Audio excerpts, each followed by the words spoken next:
Maranam karunam milanam maduram smaranam karunam kalavashyadya sakalam karunam samayadipate akilam karunam.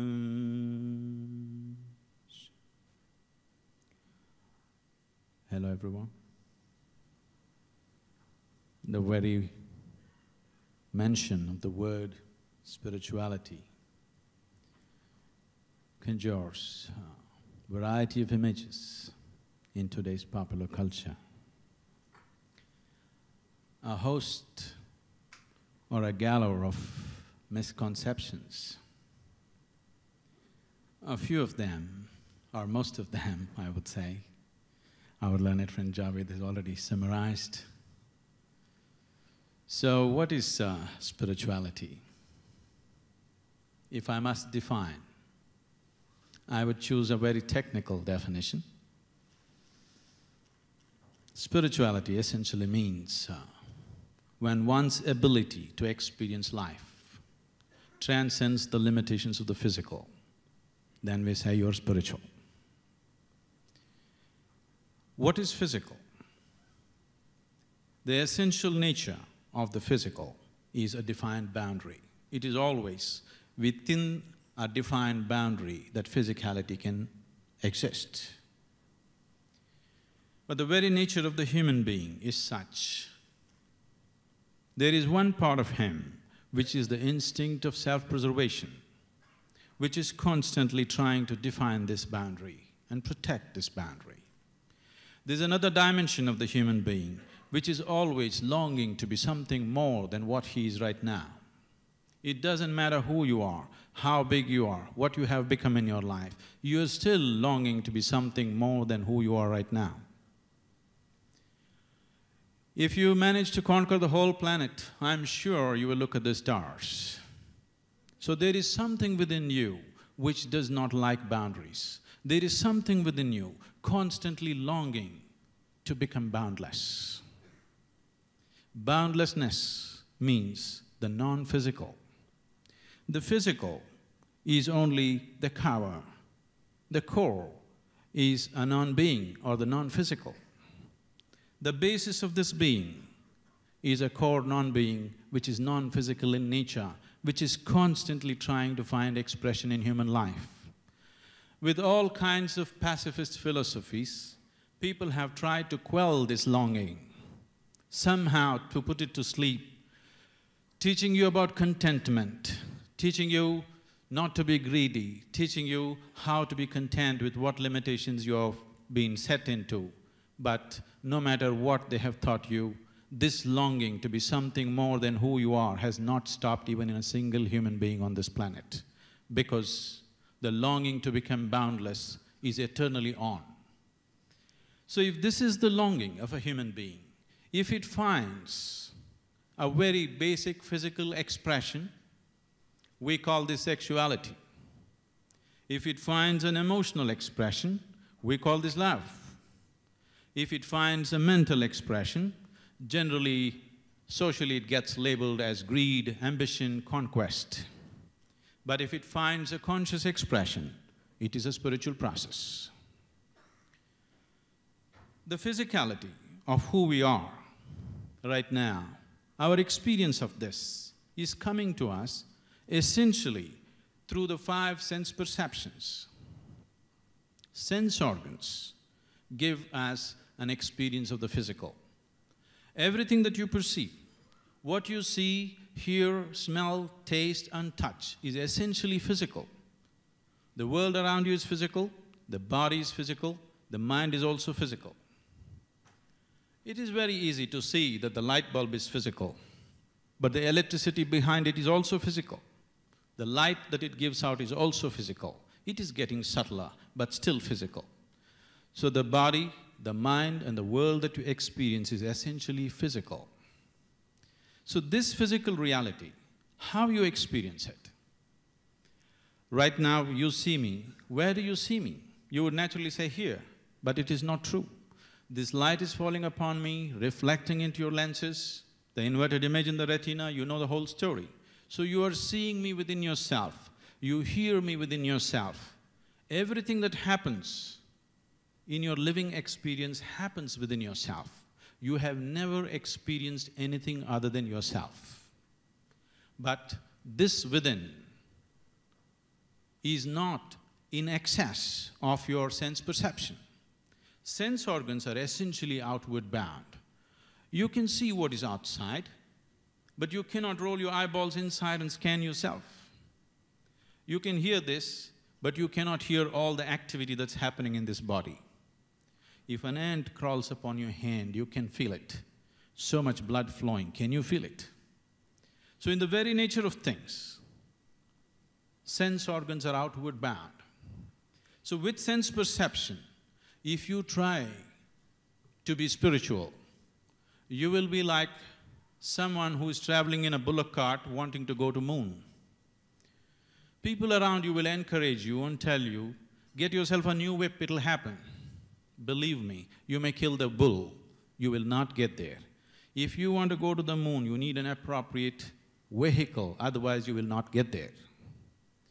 So this process of what we refer to as spiritual essentially happens when human intelligence recognizes, when human intelligence realizes that we are existing here without knowing the essential nature of who we are.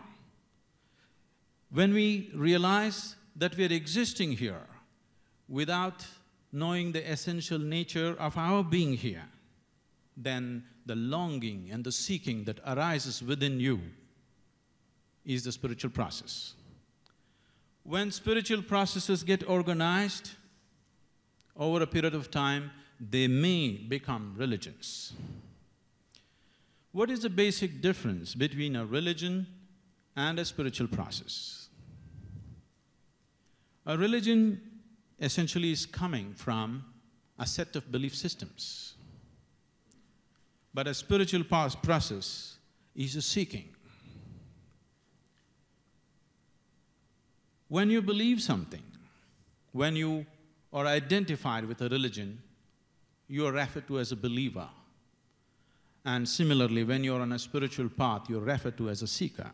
What is the basis of belief? What is the basis of seeking? Let's understand this, because these two things are so mixed up. Belief, what it means? Belief systems are of different kinds. They can be theistic or atheistic.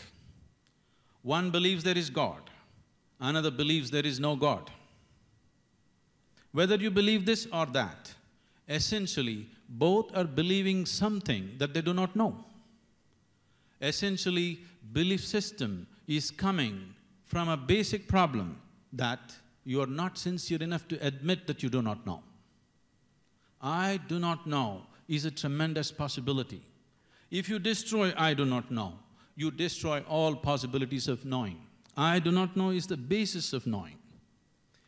The moment you kill it with some kind of belief that is convenient for your social placement or your educational qualifications or whatever you're exposed to, then you're destroying all possibilities of knowing. These belief systems are arising because there is a certain convenience in this. The moment you believe something, you can go about with a certain level of confidence. Confidence without clarity is a disaster. What we need is clarity of life. What we need is clarity of perception as to how things are. The moment we have confidence without clarity, we are blundering idiots. We can see this happening all over the world. If I want to walk through this hall, if I have no clarity of vision, but I have great confidence. You know what I will do? I will be all over you. If I have clarity of vision, without touching a single person, I can pass through this hall. This is exactly what you're seeing in the world. Belief systems fire people up with a great sense of confidence.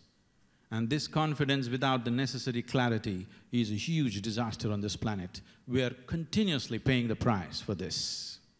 And especially when leadership is made like this, the price is big. So what is the basis of seeking?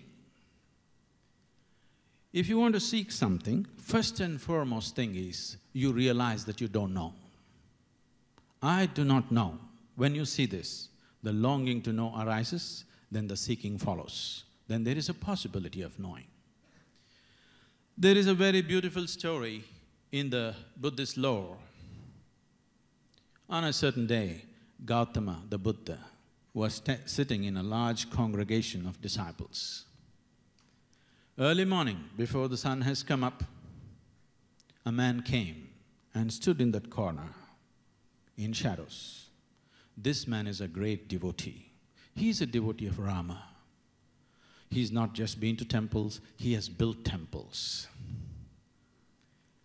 His whole life he spent saying only Ram, Ram, Ram. He took God seriously. Not like you.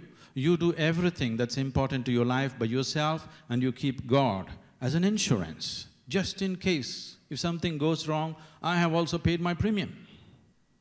But this man took God seriously. He made it his life, full-time God. He went Ram, Ram, Ram. Age is passing away, little doubt has come. Suppose there is no God. My whole life will go waste. He knows there is God, just a little doubt. So, now there is an enlightened being here, he wants to confirm.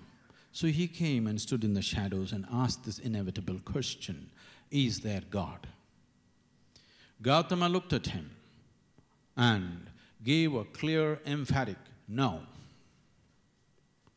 This large group of disciples, one big relief, woof, because this struggle is going on in their mind all the time. Is there God? No God. Is there God? No God.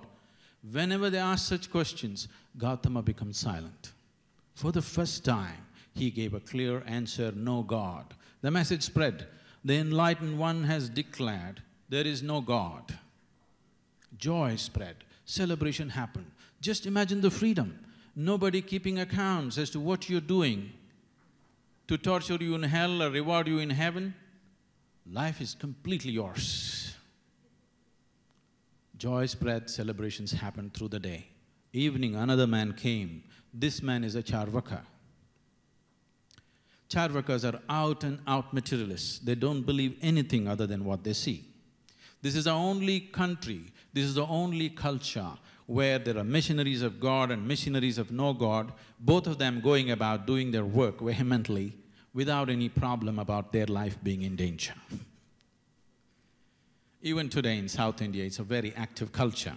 Missionaries of no God are very, very active. Village to village they go, proving to people how there is no God.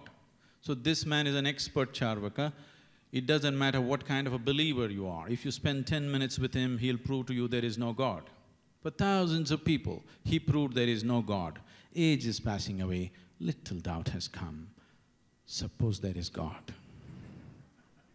When I go there, will he leave me? All these believers say that he has all kind of torture equipment up there. He wants to confirm. He knows there is no God. He can prove to you there is no God. Just a little doubt. So evening, after the sun has set, he came. He stood in the corner and asked the same inevitable question, is there God? Gautama looked at the man and said, yes. Once again, the disciples went into a turmoil. Morning he said, no God, they were all absolutely happy. Evening he says, there is God. What's the gain? Whether you believe there is God, whether you believe there is no God, there is no difference. Do you know for sure? Have you strived to know in some way? whatever ideas of God we have are essentially cultural. Some time ago, I happened to be in Nashville and I was just telling them a joke. And in the joke, I referred to God as Him. Immediately, a few ladies stood up and said, "Do you believe God is a man?" I said, I know where this is going. I said, "Please, I was only telling you a joke." Said, "It doesn't matter, you said Him. Do you believe God is a man?" These problems exist only in those cultures. Here we have no such problems. We have a man god, we have a woman god, we have a cow god, we have a monkey god, we have a snake god, crawling ones, creeping ones, flying ones, because we foresaw all the problems that may arise in future.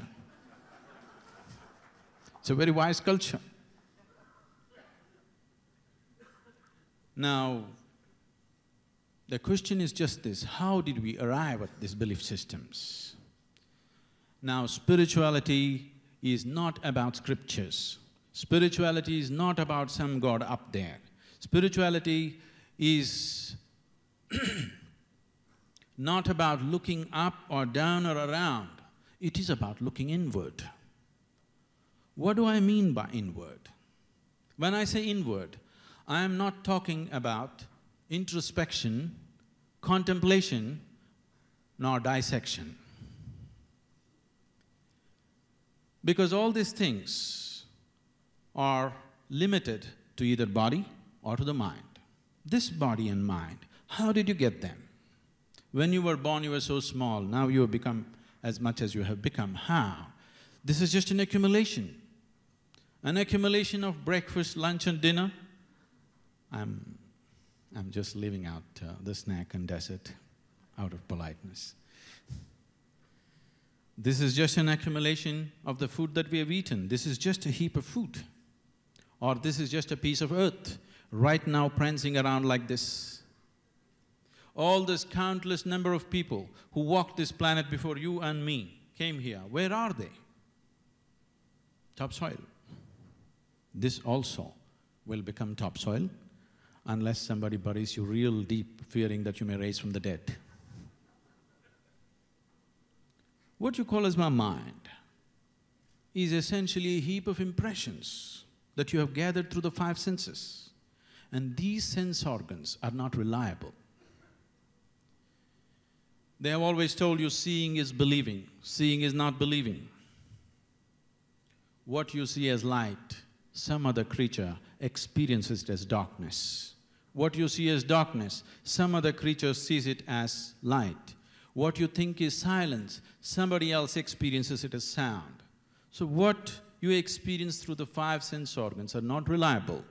Today, modern physics and neurosciences are proving this to you beyond any doubt, that everything that you experience through five senses are not the way they seem to be.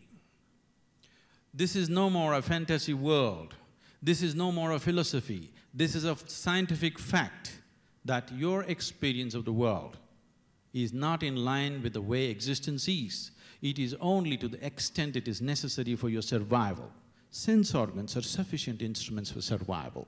But if you're seeking to know dimensions beyond survival, you need a different faculty, an inward looking, which you have to activate or induct within yourself.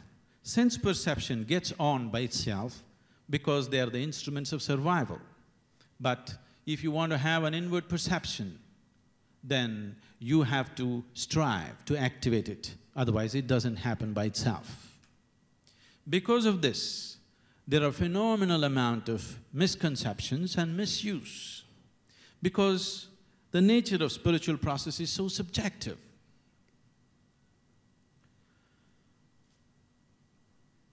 Leave other dimensions of the beyond. Something as simple as love. Any number of human beings have felt love in their heart, but can you define it? What is it? Is it chemistry? Is it attachment? Is it lust? Or is it just one big hoax? What is it? Only the one who experiences it will know it. others will not know it. So the subjective dimensions of life cannot be known by logical dissection.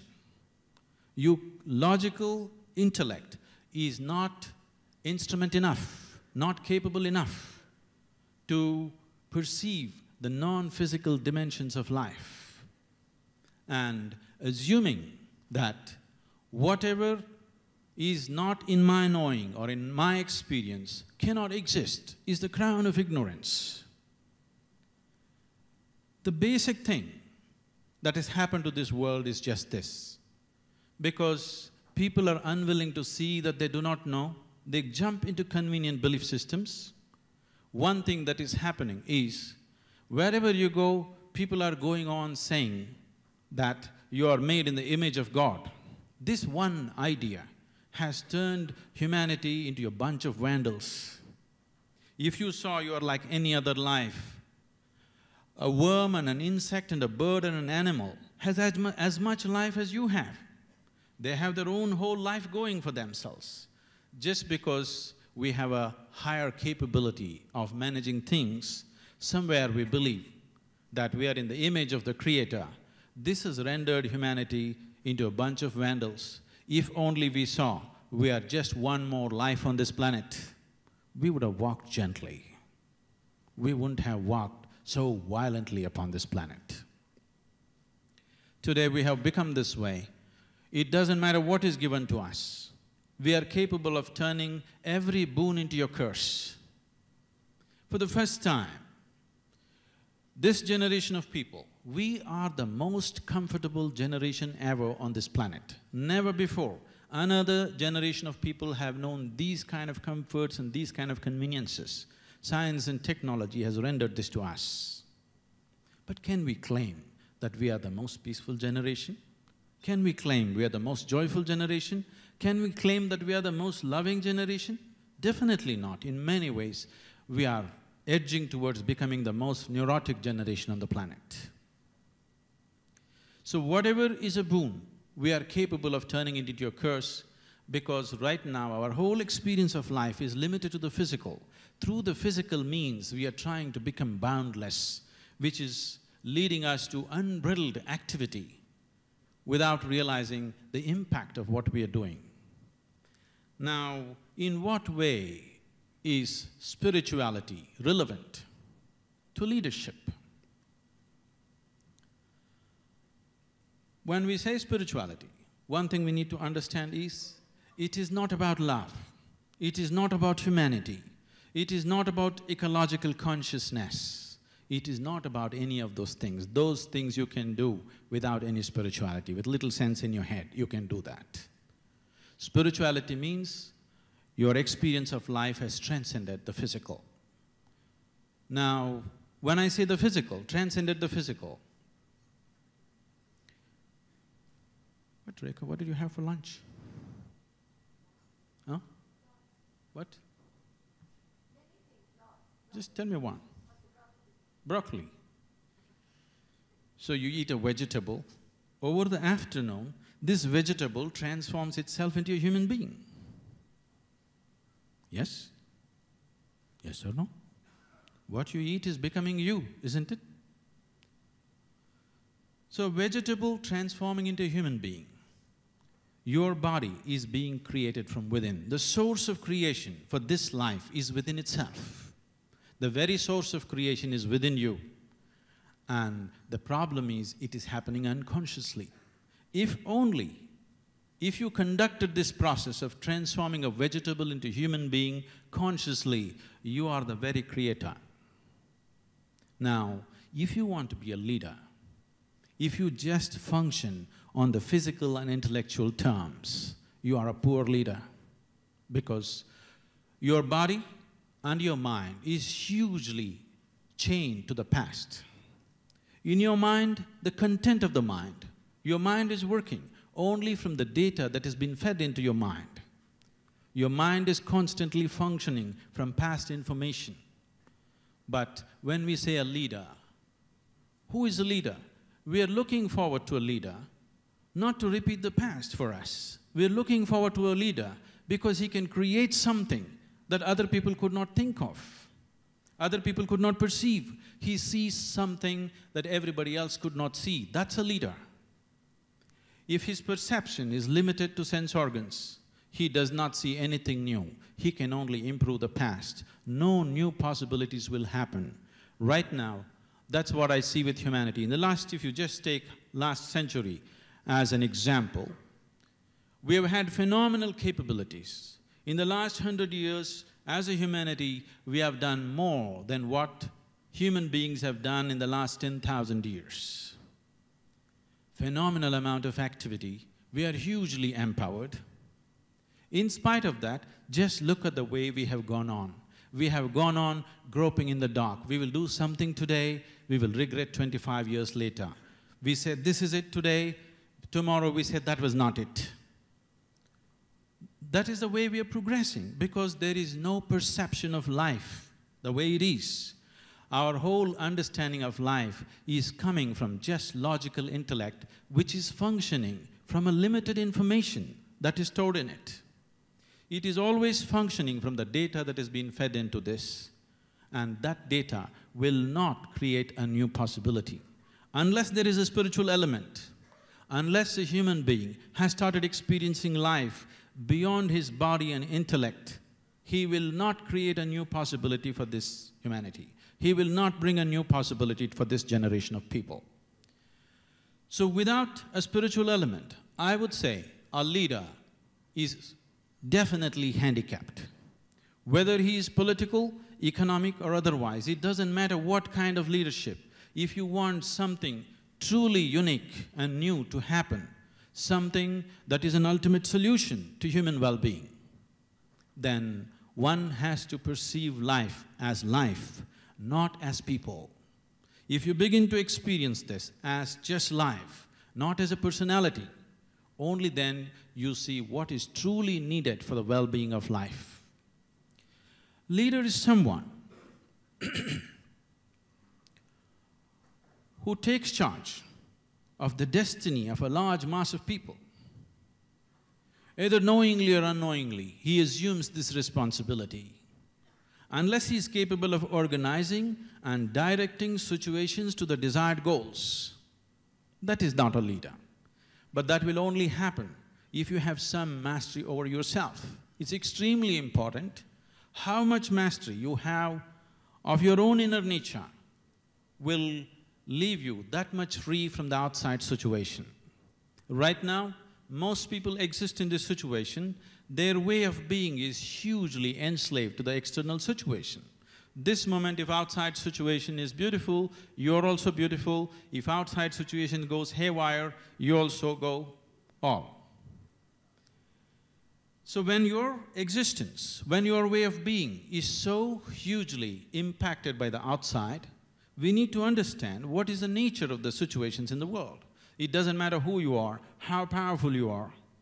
Nobody in this world has 100% control over his outside situations. Neither your business, nor your family, nor anything around you happens 100% the way you want it. Is that so? Even if you're just two people in the family, it still doesn't happen your way, isn't it? Nobody happens your way in this world, please see. Nobody happens 100% the way you want them. Not your friends, not your family, not your husband, not your wife, not even your dog, he does his own things. But this one person must happen your way. If this one doesn't happen your way, you're a lost case. If you truly want to be a leader, first and foremost thing is, this human being, this piece of life must happen 100% the way you want him to be.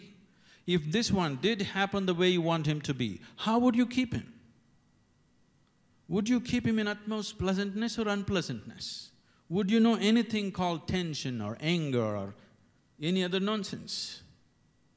The reason why people are going through all these things is not a question of morality, not a question of values and ethics. It is simply because the fundamental faculties within them, their own body, their own mind, their own emotions and their own energies does not take instructions from them. They're happening in reaction to external situations. Is there such a possibility that one can be in such a way that whatever the outside situation, inside is free from that. Yes. How far is it? How difficult is it? It is neither far nor difficult, it is just that it's in a different direction. Because your whole experience of life is happening through sense perception, and sense perception is essentially outward bound, and this is interiority, which is not in the realm of the senses, so it looks so far away. Some time ago this happened. Someone came looking for Isha Yoga Center near Coimbatore. They came to a nearby village and asked a local boy, how far is Isha Yoga Center? And the boy said, it is 24,996 miles. That far? He said, yes, the way you're going. If you turn around, it's 4 miles. Because you're looking in the wrong direction. It looks so far away and so impossible. If you turn around, it is just a simple reality. Every human being is capable of this. When it comes to outside realities, no two human beings are equally capable. Each one of us is uniquely capable. But when it comes to inner realities, all of us are equally capable. It has not happened only because we have not paid attention to that dimension of life. So when we say leadership, today in the world, whatever kind of leader you are, whether you're a business leader or a political leader or whatever kind you are, it demands extensive travel, handling complex situations, above all handling diverse people from diverse backgrounds and cultures. When a human being has to continuously handle complex situations every day of his life, if he is not spiritually established, he will naturally get pulled down. This is a common word today wherever you go. People are talking about burnouts and, the end game. When they're 35, they have ulcers and heart attacks and all these things. This is simply because, not because the work is difficult, simply because we do not know how to manage these systems. Managing these systems from outside will not help, because the system was created from within. It can be managed from within. If you had access to that which is the source of this body, obviously the body is being created from within, not from outside. If you had access to that source, if you had a repair job to do, would you go to a local mechanic or would you go to the manufacturer? Definitely to the manufacturer. The problem is we have lost access. Now spirituality means gaining access to that dimension within you, which is the very source of who you are right now. This is not about looking up, looking down, looking around. This is about looking inward. Now, right now we are trying to handle human well-being and well-being of the nations and societies in a very ad hoc way. Even today, leadership in the world, even people who are leading nations, are looking for guidance by looking into the teacup or looking at the planets and stars. When you create well-being by chance, you will naturally live in anxiety. Now, by looking into the teacup or the arrangement of the tea leaves, you get confidence. By looking at the alignment of the planet, you get confidence. You get courage. By believing that God is with you, you get courage. Courage, confidence, faith. Let's look at this. You want to cross a busy highway where traffic is moving at a certain speed. If you cross it with confidence, we will have to pick you up. Courage, we have to scrape you. Faith, you need clarity of vision, clarity of perception. Only then you cross it properly. Because this clarity of vision is missing, we are looking at the tea leaves and the planets. Major decisions on this planet are still being made by looking at the other planets. We are not concerned about this one, we are interested where the others are going. This is like… Can I tell you a story? I seek your permission because the moment I say once upon a time, a lot of people think it's bedtime. It's an old habit. Once upon a time, on a certain day, a bull and a pheasant were grazing upon the field. The bull was grazing on the grass and the pheasant was picking ticks off the bull, partnership. There was a huge tree at the edge of the field. The pheasant looked up at the tree very nostalgically and said, "Oh, alas, there was a time when I could fly to the topmost branch of the tree. Now I cannot even fly to the first branch of the tree. I do not have the strength in my wing." The bull very nonchalantly said, "That's no problem. Just eat a little bit of my dung every day. Within a fortnight, you will reach the topmost branch of the tree." The pheasant said, "Come on, what kind of nonsense is that?" The bull said, "Really, try and see, the whole humanity is on it." Very hesitantly, the pheasant started pecking at the dung. Lo, on the very first day, it reached the first branch of the tree. Within a fortnight, it did reach the topmost branch of the tree. It went and sat on top of the tree, just beginning to enjoy the scenery. The old farmer who was rocking on his rocking chair saw a fat old pheasant sitting on top of the tree, pulled out his shotgun and shot the bird off the tree. The moral of the story is, many times even bullshit can get you to the top, but it never lets you stay there. Isn't this the story of human well-being? Isn't this the very story of human well-being? Because we are handling it by chance. We are not taking charge of who we are. We are not taking charge of the basic source of creation within ourselves. We have lost access to that. This culture, the very basis of this culture, is steeped in these technologies for inner well-being. If we do not use this, we will once again go to the same thing. We may fix the outside. India is a nation where a lot of the outside needs to be fixed, there is no doubt about it. But let's look at the other examples in the world, where people have fixed the outside substantially, but still there is no well-being. The journey from poverty to prosperity is a hard journey. Whether it's for an individual, a society or a nation, it is a very hard journey. After making that journey, people still do not know well-being. Please see this. Seeking well-being, they're doing all kinds of weird things. So it's extremely important at this juncture where we are on a threshold of economic prosperity, where we have the capability right now for the first time in many generations, where we can move a large mass of people from one level of living to another. 50 years ago, even if they had dreamed of it, they couldn't have done it. For the first time, we have such an opportunity. I really fear that the way we are handling many things, we may goof it or we may postpone it to the next generation rather than making it happen now. In the next 10 years, what kind of leadership will decide what we will do with this? A leadership which is bereft of any spiritual content, bereft of perception beyond the limitations of logical intellect and the physicality, cannot manage a situation like this with absolute clarity. It will manage by chance. By chance, anything may happen. Even quantum mechanics says, if you try to go through this wall 1 billion times, there is a chance that you may actually pass through the wall. But before that, you may have a cracked skull. By chance, anything can happen.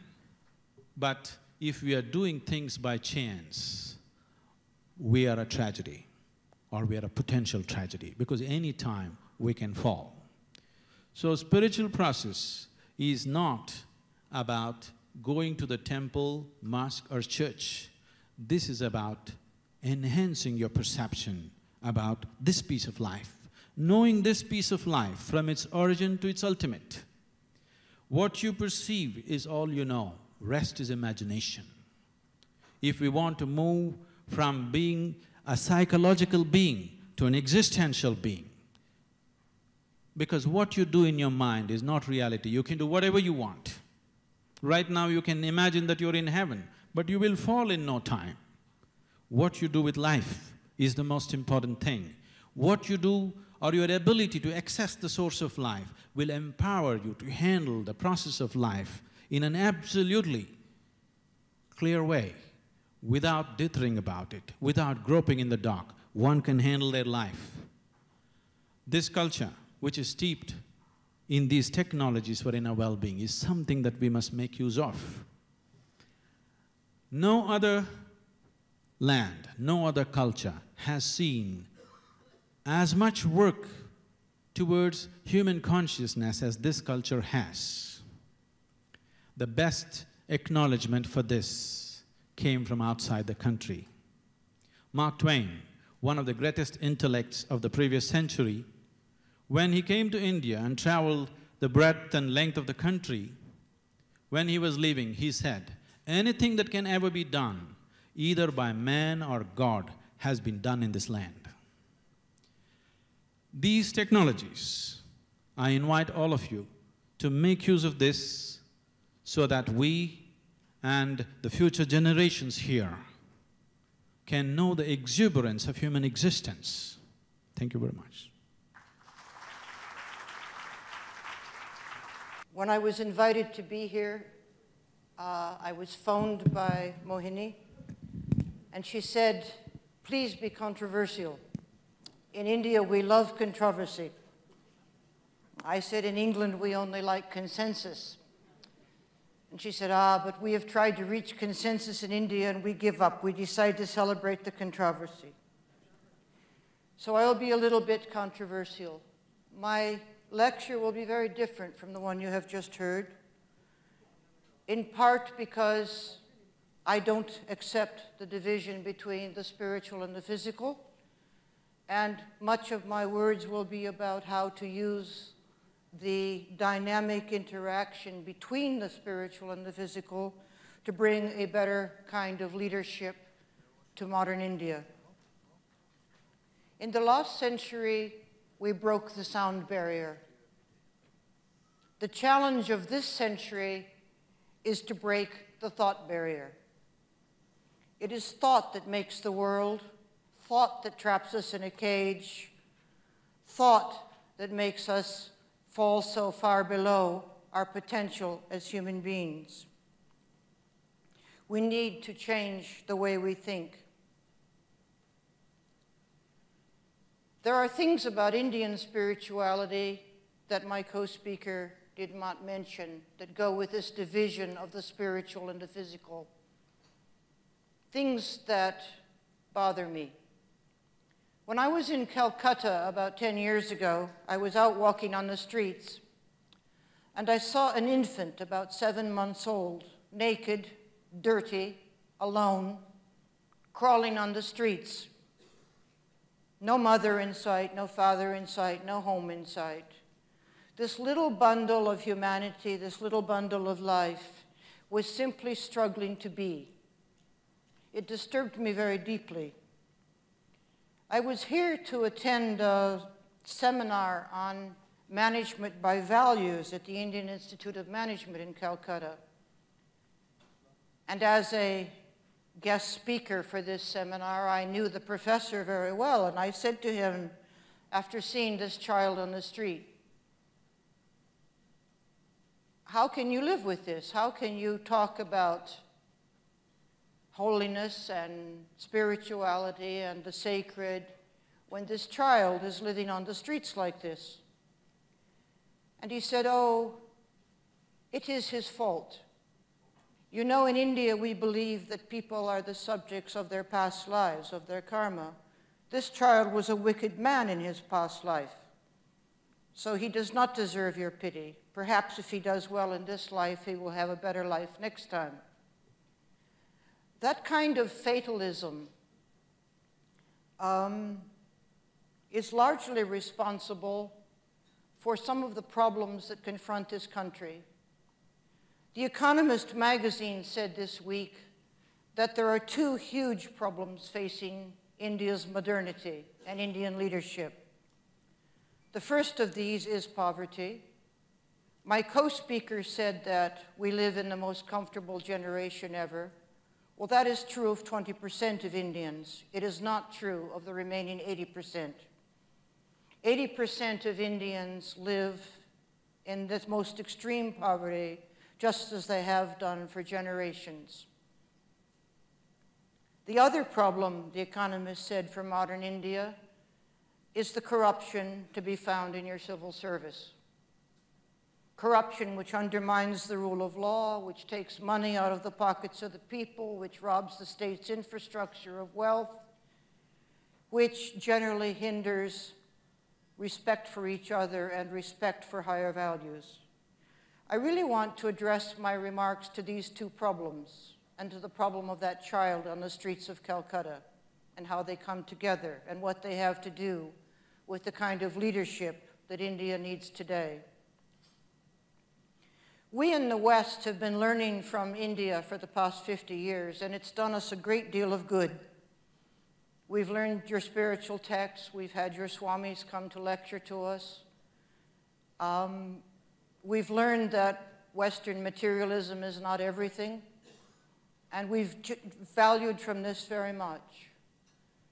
I think, though, that some of us in the West, the new thinkers in the West, the new thinking which has emerged in the past 50 years, has something to say to India and to the Indian spiritual traditions which separate the physical and the spiritual, and which accept that we are the victims of fate, the victims of our karma, the victims of circumstance, that we must give ourselves up to destiny. One of the new thinkers in the West is the psychologist Carl Jung, Freud's protege. Jung is very famous for saying that if things go wrong in the world, it is because something is wrong with me, something is wrong with the individual. I am not the passive witness of my age. I am not its victim. I am not the victim of history or circumstances. I, like all other individuals, make the age in which I live. I create history. I am responsible. This Jungian call to responsibility, to give up victimhood, to give up fatalism, was a new thing in the West as well. We had our own fatalism in the West.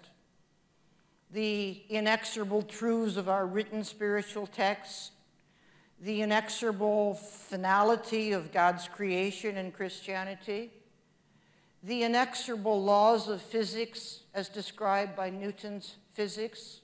We are just the victim of blind laws and forces tossed about in this universe with no chance for free will. Jung and the physicists who inspired him, mainly quantum physicists, spoke against this kind of fatalism. They spoke about something that is not necessarily spirituality, but what I prefer to call spiritual intelligence. And I want to make that distinction for you clear. My co-speaker made a very good distinction between spirituality and religion. Religion is about belief. Spirituality is about an open questioning, an open seeking, a longing, a pain in the heart, a pain in the guts, a wanting of something more. It's not believing that it is this, that, or the other. Spiritual intelligence, however, is more primary still than either spirituality or religion. Spiritual intelligence is the intelligence with which we deal with the meaning of things, the meaning of our lives, the meaning of our actions. The intelligence with which we have, work with, and can bring into this world our deepest values and our broadest visions. It's the intelligence with which we take responsibility for the world, the intelligence with which we have an abiding sense of purpose. Spiritual intelligence is the intelligence that makes me ask, why do I have a life? Why am I in this world? What am I here to do? What must I achieve before I die? It is spiritual intelligence that leadership needs more than spirituality or religion. It is spiritual intelligence, which is also our moral intelligence, that will lead us to ask why that child was crawling naked and dirty and alone on the streets of Calcutta, while 20% of India eats very well. It is spiritual intelligence that makes us ask, why do I put out my hand and take the bribe? What am I doing to my neighbors, to my community, to my state, to India, to my fellow people when I take that bribe? Spiritual intelligence stops us in our tracks and makes us ask about the meaning of what we are doing. It is only by asking such questions, going so deeply into our souls, deeply into our spirits, deeply into our capacity for asking deep questions, that we can address the painful issues that perhaps some of modern India's successful leaders would like to shunt aside. Most of my lectures today are to business people. I happen to believe that business people, even more than politicians, bear a responsibility for the world in which we live today.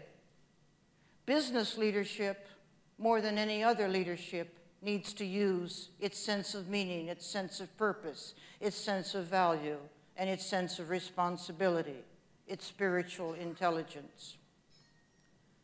Let me define 12 principles by which spiritual intelligence is encapsulated. The first is self-awareness. Who am I? No, I am not my ego self. No, I am not just my body. No, I am not just my persona. I am something of the sacred combined with this body I have been given as the gift to get through this life. I am someone empowered by my spirit and my body to act in this world. I am someone called to make my life meaningful. The second principle is spontaneity. Acting in the moment with the judgment of the moment, the knowledge of the moment, the perception of the moment. Not acting with all the baggage of religion and tradition and history and parental teaching and school teaching and cultural assumptions. Not acting with prejudice, acting in the moment. This namaste that you say to each other, it means I greet the God within you.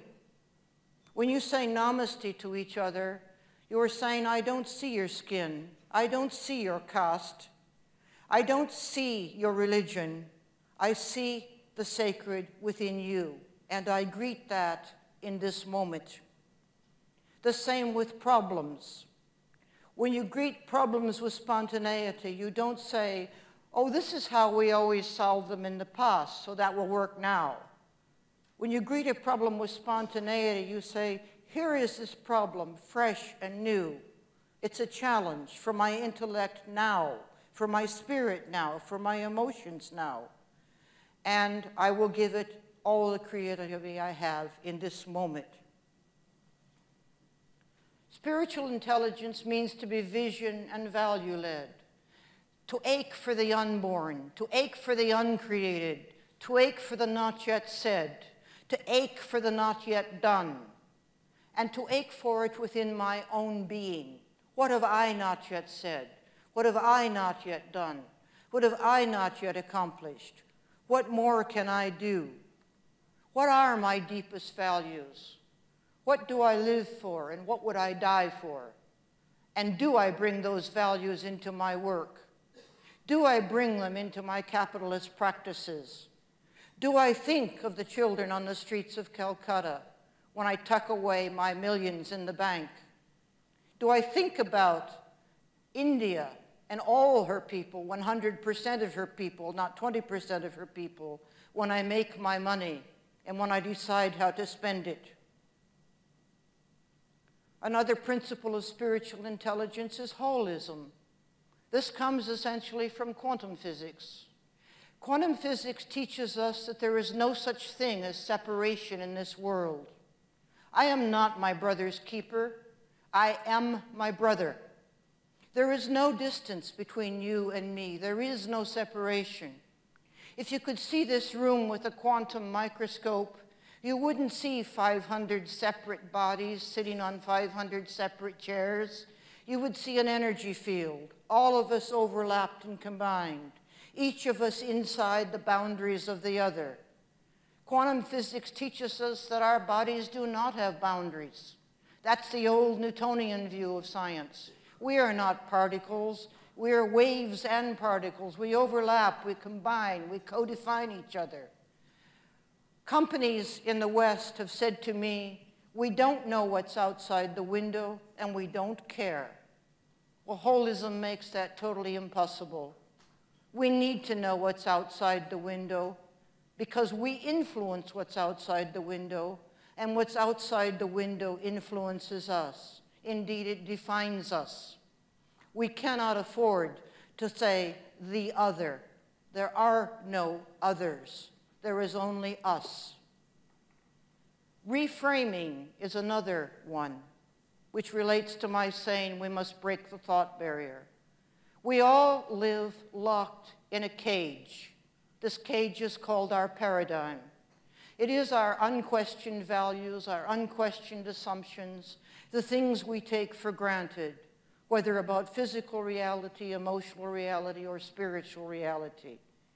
We live locked in a cage of assumptions. There is very little fresh, new, radical thinking in the business world today, or in the world of politics, or indeed on the streets. People like to think what others think. They like to value what others value. They like to follow the fads, the fashions, whether these are fashions of thought or fashions of clothing. To reframe is to step back from your assumptions and values, to question them, to say, why do I believe this? Could I be wrong? Are my values the deepest values? Are they my own values? Where did I get them? And reassess those. Reframing is to live at the edge of the paradigm, where I can see the cage I was in, and that there's another reality out there that doesn't live in a cage. The physicist Michio Kaku wrote a bit in his book, well, I can't think of the title of the book now, but one of his books he wrote about a fishbowl, comparing us to the fish who live in the fishbowl. And the fish are all swimming around in this bowl, and they take for granted that that is the world. They don't even know what it's made of. This is just the world. This is reality.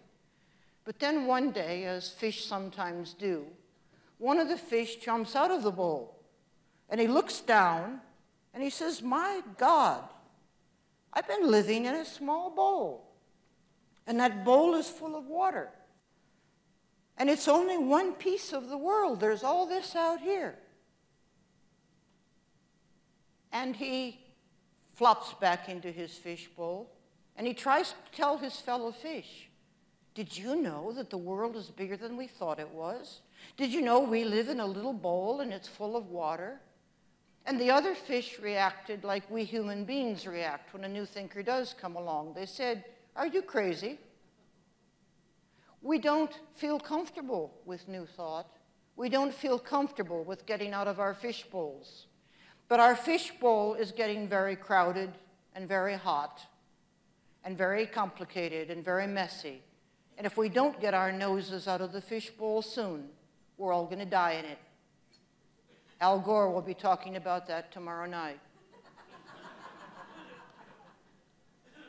The next principle of spiritual intelligence is the importance of questions. Constant questions, deep questions. Why am I doing it this way? Why don't I do it that way? Why do we make this product rather than that product? Why do we invest here rather than there? What is my life about? What is my purpose? Questions in quantum mechanics make reality. The questions I ask give me the answers that I get. Ask a different question, I get a different reality. In quantum physics, we are not victims of our experience or victims of circumstance. We are the co-creators of experience. We literally make the world happen. As Jung said, each of us makes his own history. Answers are a finite game. When we think we know the answers, we play within the rules, on the board, and within the boundaries. We're not going to get anywhere radically new doing that. Games are fun, but you get bored with them in the end. When we ask deep questions, because questions are infinite, we play an infinite game.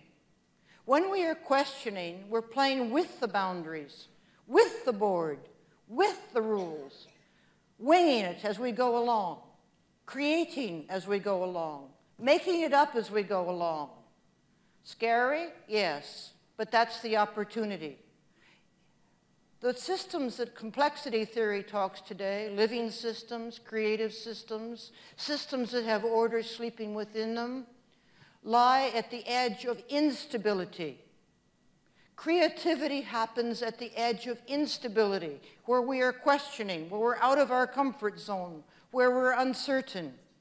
It's only when we walk those paths with our deep questions that we can become creative leaders who make the world, rather than just playing on the board we've been given. The positive use of adversity is another of the principles of spiritual intelligence.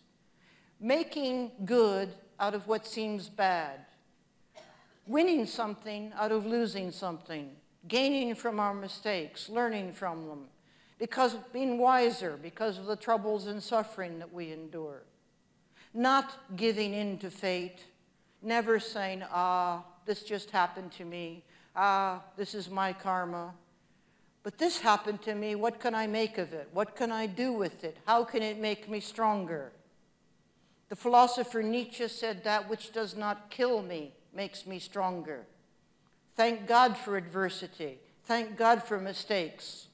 Thank God for suffering and setbacks. They make us stronger. They make us wiser. They make us better able to create something new.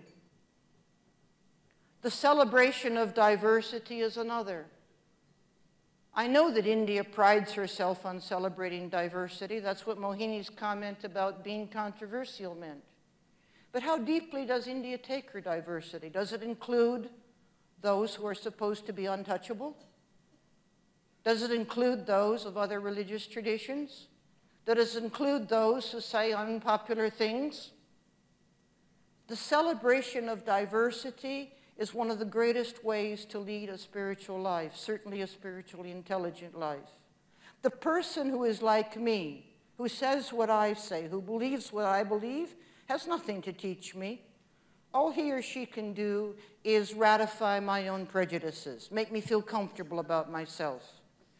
The man or woman who disagrees with me, who takes me into my discomfort zone, who makes me feel uncertain, who makes me walk at the edge, that man or woman is helping me literally to rewire my brain, giving me new neural connections in my brain with which I can deal with a further reality. Diversity is the stuff of life. Biological systems thrive on it, and so do we. To be field independent is another quality. That means to stand against the crowd, not to be a man or woman who follows the passions, who follows the fads, who thinks what others think. The person who's willing to stand up and be unpopular if necessary, to stand outside the group and say, no, you're wrong, and I'll fight for this. Leaders have always had to be field independent. Great leaders are always unpopular. They're beloved in history. You can't say a bad word about Mahatma Gandhi today, can you? He was a saint. In his time, people didn't say that. They railed against him. He was assassinated. Great leaders are seldom fully appreciated in their time. The crowds are against them because they stand against the crowd. But a spiritually intelligent leader has the courage to do that. However, that goes with the next quality of spiritual intelligence, humility. An arrogant person who thinks, I'm always right, I'm blessed by God with such wisdom, I just know it all, is going to take his field independence into the realm of fanaticism and dictatorship. You must be humble.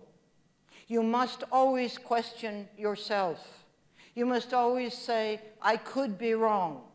You must take yourself into the dark night of the soul and say to yourself, examine myself, question myself, undermine myself, and only then do you have the right and the duty to stand up against the crowd and say, yes, by God, I'm right, and I'm going to lead this way. Compassion is another quality of spiritual intelligence. Compassion is not pity.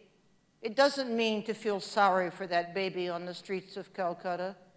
Compassion is to feel with, to walk in my neighbor's moccasins, to walk in my neighbor's skin, to be inside my neighbor's being, to feel what it feels like to be alone and dirty and homeless and hungry, and to feel my own bellyache, to feel my own sense of terror and lostness. It means to feel the joy, the sadness, the terror of the other as though it is of myself. When we feel this kind of compassion, we cannot leave 80% of this great nation behind, because we will live with them. We will live inside them. We will feel their empty bellies. We will feel their desperation. And we will want to do something about it. And the last of these, which seems obvious from what I said, is a call to vocation, a sense of vocation, a sense of being called to make my leadership matter, to make my leadership accomplish something, to make my leadership make a difference. Called to it because this is what I have been created for. This is why I am in this world. No two brains on this planet are the same. Everybody's brain is wired differently. Nobody is the same as anybody else, and nobody can do what I can do. A person with a sense of vocation feels called to do what only I can do, and takes it into his or her leadership. I am responsible for the world. I make the world. Then you have a right to say, I am a leader.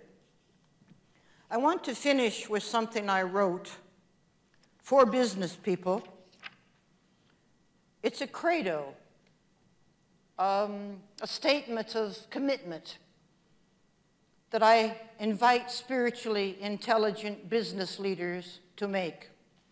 I'd like to know if you can join me in signing up to this credo.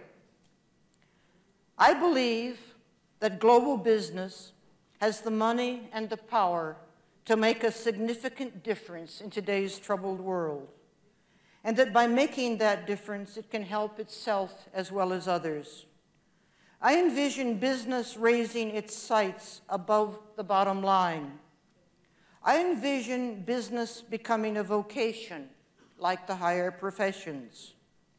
To make this possible, I believe that business must add a moral dimension, becoming more service and value-oriented, and largely eliminating the assumed natural distinction between private enterprise and public institutions. I envision myself as a business person taking responsibility for the world in which I operate and from which I create my wealth. And I envision myself becoming one of those business leaders who are servant leaders. Leaders who serve not just stockholders, colleagues, employees, products, and customers, but leaders who also serve the community, the planet, humanity, the future, and life itself. The old Christian monks of the Middle Ages used to say, laborare est orare. It means to labor is to pray. Their work was their prayer. I invite you as business leaders to make your work in this world, your work in business, your spirituality. I invite you to give your lives as a way of being embedded in a way of practical doing, to unite mind and body, to see that the hand facilitates the heart and the spirit, and to do real concrete work in this real, demanding, concrete world. Thank you.